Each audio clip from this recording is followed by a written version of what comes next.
Pourquoi est-ce que tu veux croire au signe zodiaque? J'ai confiance. Pourquoi je vais acheter des bagues contre poison? Non, je n'en ai pas besoin. Parce que mon Dieu s'occupera de moi dans cette situation-là. Pourquoi est-ce que je vais enterrer quelque chose dans ma maison contre les forces maléfiques? On dit, l'ange de l'Éternel monte la garde autour des fidèles et il les met hors de danger.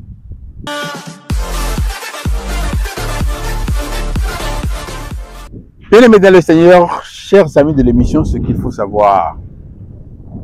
Bonjour, nous sommes très heureux d'être en votre compagnie encore ce matin.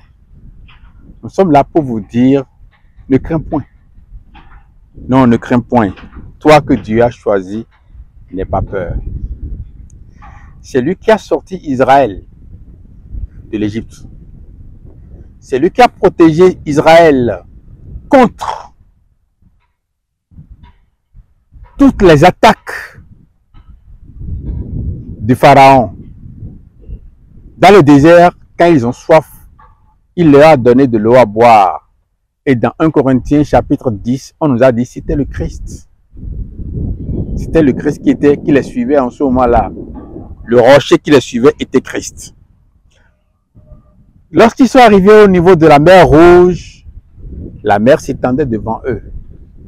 Il n'y avait rien. Il n'y avait aucune solution. Moïse s'est mis à crier. Dieu lui a dit, tu as quoi en main? Il dit, tends le bâton. Et quand il a tendu le bâton, Dieu leur a frayé un passage dans la mer. Ils ont traversé la mer les pieds secs. On nous a même dit dans 1 Corinthiens 10 que c'était un baptême qu'on leur avait fait en ce moment-là. Alors, toi que Dieu a choisi, il veut te parler aujourd'hui. Ésaïe chapitre 41, verset 8, on va commencer.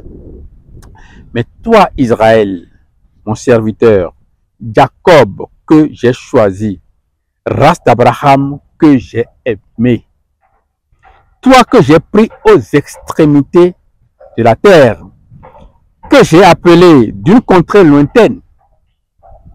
Donc il s'agit bien de toi, il s'agit bien de moi, à qui j'ai dit, tu es mon serviteur, je te choisis et je ne te rejette point. Dieu ne nous a pas rejetés, non. Pourquoi est-ce que parfois celui qui dit qu'il est chrétien a peur jusqu'au point où il fait recours à des forces autres que la puissance de Dieu? Tes bagues, tes gris-gris, ce que tu as enterré dans ta maison, ce que tu es allé enterrer dans ton service, rien de cela ne peut te protéger autant que ta foi en Dieu. Non, rien.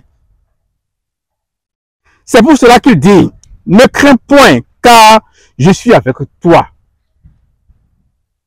Ce qui le maintient avec nous, c'est notre amour envers lui.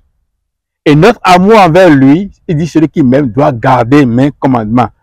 La manifestation de notre amour, c'est le fait que nous ayons crainte en sa parole. Oui.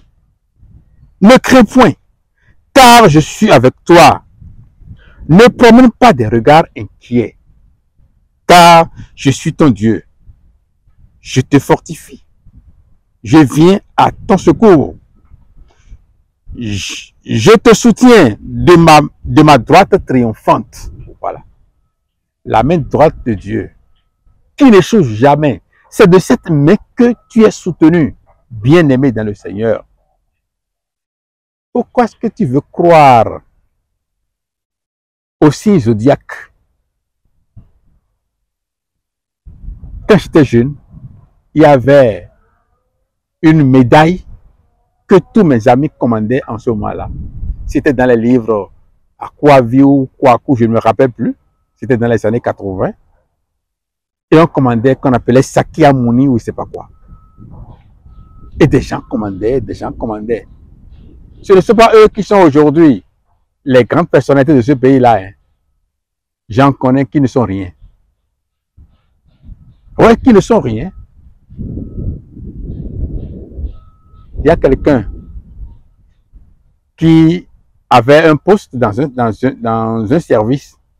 Et à un moment donné, on voulait faire, donc on faisait la discrimination dans tous les services. Ceux qu'on devait prendre en charge existaient, donc les prises en charge existaient, les assurances maladie, mais des gens d'un niveau donné, on voulait les évacuer en Europe en cas de besoin. Et on écrivait les noms. Mais parmi eux, il y a un chrétien. Quelqu'un qui connaît Christ. Il a dit, ne mettez pas mon nom. C'est-à-dire, au moment où les autres se bagarraient pour qu'on écrive leur nom sur la liste de ceux qu'on peut évacuer en cas de maladie, lui, il dit, non, je n'en veux pas. Parce que mon assurance, c'est Christ. Pourquoi est-ce que je vais me battre pour qu'on mette mon nom sur la liste des évacués, des évacuables? Je ne vais pas être évacué parce que pour être évacué, il faut être malade et gravement malade. Et tous ceux qu'on évacue ne reviennent pas vivants au pays. Pourquoi est-ce que je vais me battre pour qu'on mette mon nom sur la liste des personnes à évacuer? Non. Parce que j'ai l'assurance que il me soutient de sa droite triomphante.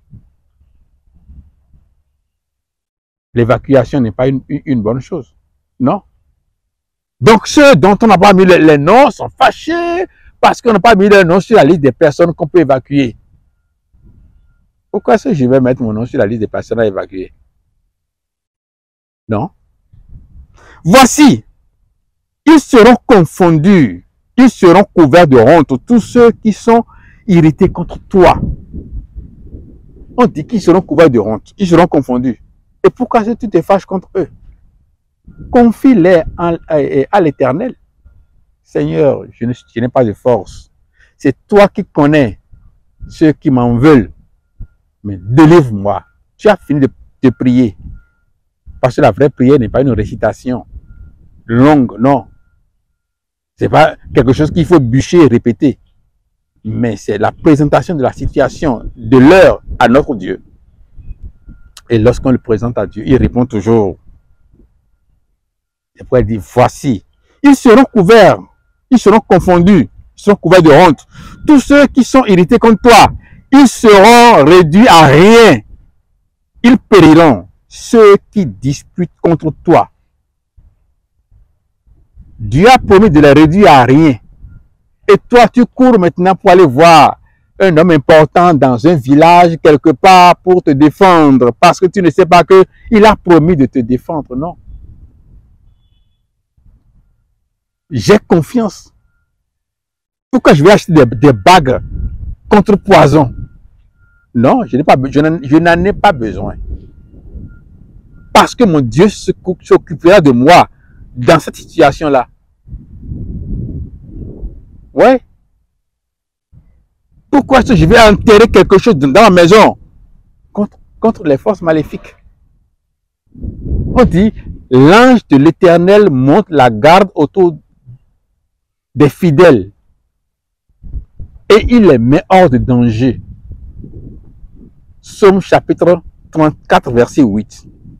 Si je crois que l'ange est là, c'est un garde-corps incorruptible. On ne peut pas le corrompre. Non, on ne peut pas le corrompre. C'est pour cela que je vous ai raconté une histoire que je vais vous répéter. Il y a un vieux qui avait dans sa maison des voitures, beaucoup de choses, mais ce jour-là, il a travaillé de nuit. Il a passé la nuit au service.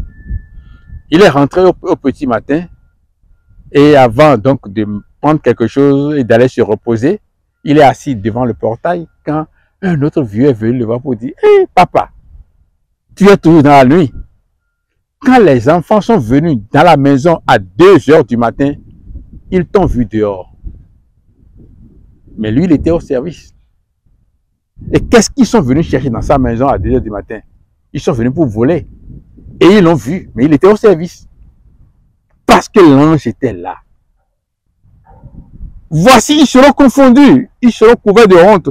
Tous ceux qui sont irrités contre toi, ils seront réduits à rien. Ils périront. Ceux qui disputent contre toi, tu les chercheras et ne les trouveras plus. C'est la promesse de Dieu pour toi, ça. La seule chose qu'il faut faire, c'est de maintenir ta relation avec ton Dieu. Mais tous les jours, nous sommes tentés de vouloir aider Dieu. Nous voulons que nos proches respectent les commandements de Dieu pour que nous soyons tranquilles. On demande aux autres de ne pas nous mentir, mais on fait cela envers les autres. On demande aux autres de nous respecter, mais on ne les respecte pas. Voilà. Tu les chercheras et tu ne les trouveras pas. Moïse a dit aux enfants d'Israël dans Nombre 14, verset 13 à 14, il a dit, regardez ces enfants d'Égypte que vous voyez là, vous ne les verrez plus. Vous ne les verrez plus. C'est ça, ce qu'il a dit. Et effectivement, ils sont tous noyés dans la mer Rouge. Il dit, restez tranquille, l'Éternel combattra à votre place. C'est pour cela qu'on t'a promis que tu vas chercher tes ennemis et tu ne les trouveras plus.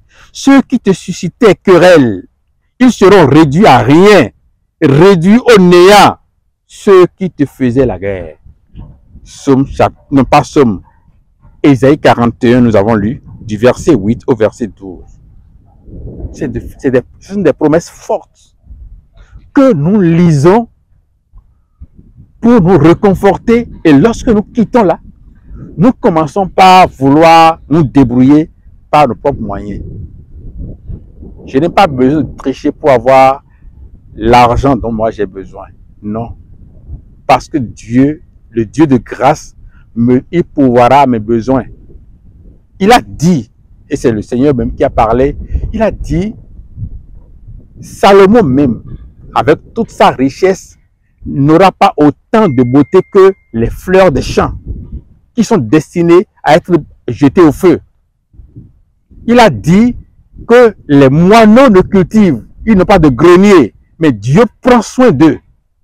C'est pour cela que lorsque les situations se compliquent d'une façon, Dieu trouve toujours une porte de sortie pour ses enfants. Et lorsque nous avons cette ferme assurance en nous, cette espérance en nous, nous devons savoir nous laisser à Dieu et ne pas promener un regard inquiet pour aller chercher des solutions en détournant nos regards de notre Dieu. Il est le suprême, c'est lui qui est capable de tout. Ce qu'il faut savoir aujourd'hui, c'est que c'est lui qui t'a donné le souffle de vie. Et c'est lui qui t'a réveillé ce matin que tu es en train donc d'écouter ou de suivre cette émission. Ou c'est lui qui t'a réveillé aujourd'hui où tu es en train de suivre cette émission. C'est lui qui a fait que tes bras et tes jambes ont pu se mouvoir. Alors, il connaît tes besoins et il va les couvrir, il va les assurer pour toi. Si tu as cette assurance-là, tu vas toujours l'attendre. Et que Dieu vous bénisse. Amen.